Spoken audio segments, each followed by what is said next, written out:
Buenos dias from San Gervasi. This is the Rorschach Spain update from the 14th of May, 2026. Quick summary of what's going down in Spain. First up this week, an update on the Hantavirus story we touched on last time. On Tuesday the 12th, the Spanish health authorities confirmed a new Hantavirus case among passengers evacuated from the cruise ship MV Hondius. Outbreak began aboard the Dutch cruise ship after several passengers became ill during the voyage. The ship was forced to dock at the port of Granadilla in Tenerife, where a large evacuation operation started on Sunday. President Pedro Sanchez defended the government's response and called the operation a success during a press conference with the WHO. In politics, on Monday the 11th, a new opinion poll by the 40DB Institute suggests that the conservative Partido Popular is likely to keep control of Andalusia in next Sunday's regional election. Juan Manuel Moreno Bonilla, the current regional president of the region, is expected to win by roughly 56 seats, just above the number needed for an absolute majority, and about twice as many as the Spanish Socialist Party, which is predicted to win 28 seats. Nationalist fascist Vox Party is expected to gain 15 seats, while leftist groups Por Andalucía and Adelante Andalucía would remain much smaller. Surveys suggest many voters approve of Bonilla's leadership and the performance of the Andalus regional government, despite concerns about high unemployment and heavy reliance on seasonal tourism in the region. Things are heating up.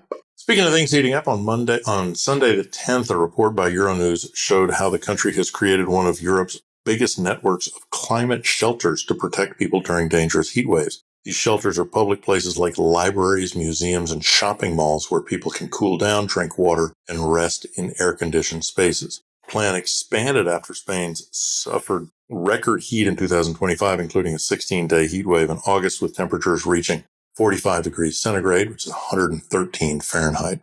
Catalonia already has about 400 climate shelters across Barcelona, while other regions, including Basque Country and regions of Murcia, have similar systems in place.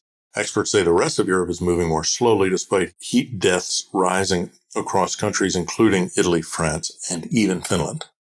Over 70,000 public teachers in the Valencian community began their first indefinite strike since 1988 on Monday the 11th after failed talks with the regional PP government. They are demanding higher pay, smaller class sizes, less paperwork, better support for special needs students, protection for Valencian language education, and improved air conditioning.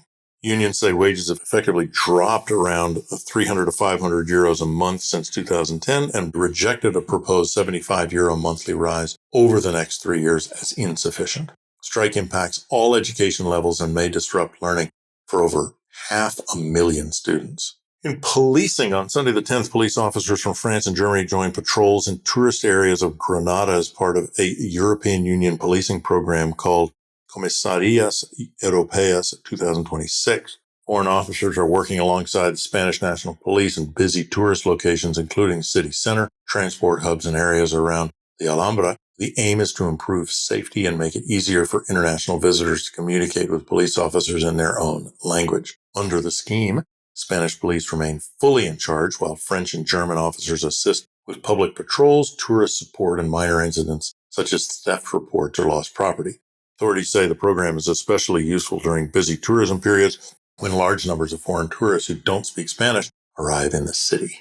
Meanwhile, on Tuesday the 12th, reports suggest a Russian cargo ship, Ursa Major, which sank off southeast Spain in December 2024, may have been carrying nuclear submarine reactor parts for North Korea. The ship exploded near Murcia in the south while traveling from St. Petersburg to Vladivostok. Although Spanish rescue services responded, a Russian warship took control and told them to leave. Investigators grew suspicious after satellite images showed large containers on board, and the captain later said the cargo included reactor-like parts, though no nuclear fuel. Wreck now lies 2,500 meters underwater. Russia claims it was a terrorist attack.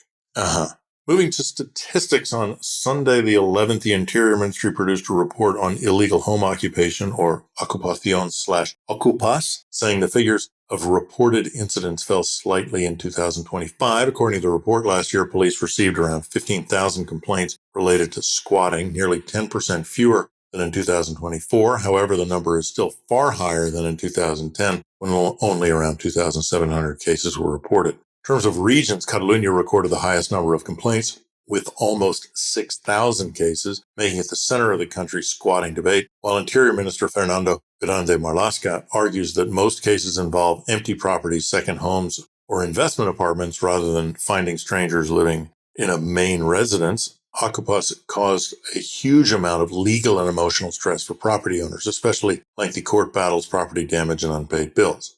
So, fewer reports are a good sign. Next up, price of tobacco is about to go up. On Sunday the 10th, the central government announced it has introduced another round of tobacco price increases affecting cigars, cigarillos, rolling tobacco, and pipe tobacco sold in estancos and tobacconists. The changes apply across mainland Spain and the Balearic Islands. They follow similar rises introduced in April, reflecting a broader 2026 trend of frequent small price adjustments rather than occasional large increases. The increases are not specific. They're applied across multiple areas linked to production, transport, import cost, taxation, and inflation, with further rises expected later in 2026. For a little context, a standard 20-pack used to cost between 5 and 6 euros in April. The new rules, they'll increase between 50 cents and 1 euro, depending on the brand. Now, to a key moment in ice sports, a realm of sports the country is not typically known for. On Sunday the 10th, the country launched its first national para-ice hockey team, part of a push by the Spanish Ice Sports Federation to grow the sport and build a national league.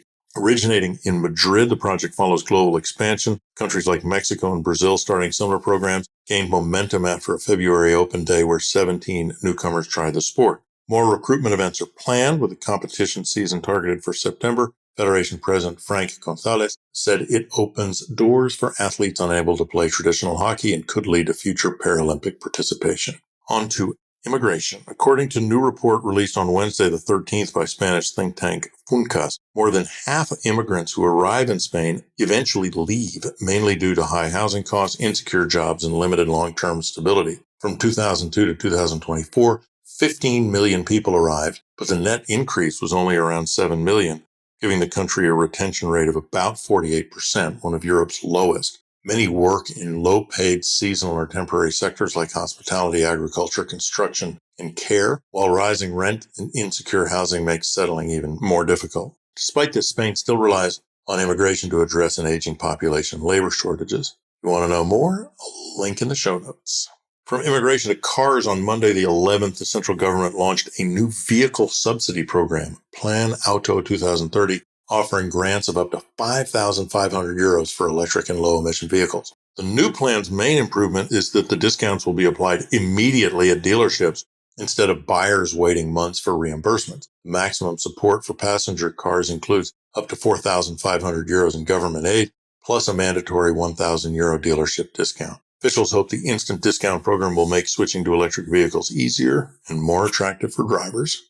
Finishing up this week with the biggest sports news, on Sunday the 10th, FC Barcelona secured their 29th La Liga title with a 2-0 victory over rivals Real Madrid in the famous El Clásico. The win confirmed back-to-back league titles for Barcelona after a dominant season in which they lost just 4 league games. Managed by Hansi Flick, Barcelona reached 91 points, while Real Madrid remained at 77. The title victory was especially emotional for Flick, who was in the dugout only hours after the club announced the death of his father. And that's it for this week. Thanks for joining us. Anything to ask or tell us? info@rorschach.com. Hasta la próxima.